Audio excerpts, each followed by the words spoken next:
Hi, my name is Rodney Howard. I'm the Process Control Product Manager for Warner Electric Supply, located in Appleton, Wisconsin.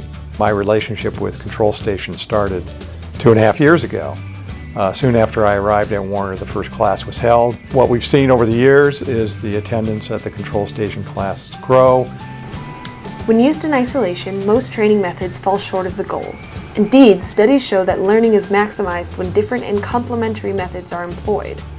Control Station's Hear, See, Do methodology combines brief lectures with relatable demonstrations and interactive exercises to optimize the learning experience. The process, the methodology used, we're lecturing and then we're doing hands-on labs and then we're actually executing and taking that information back and applying it to our plants, our customers' plants I should say.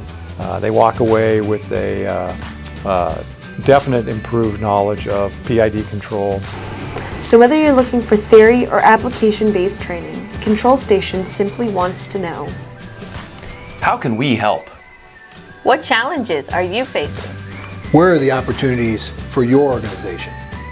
Are you ready to partner for success?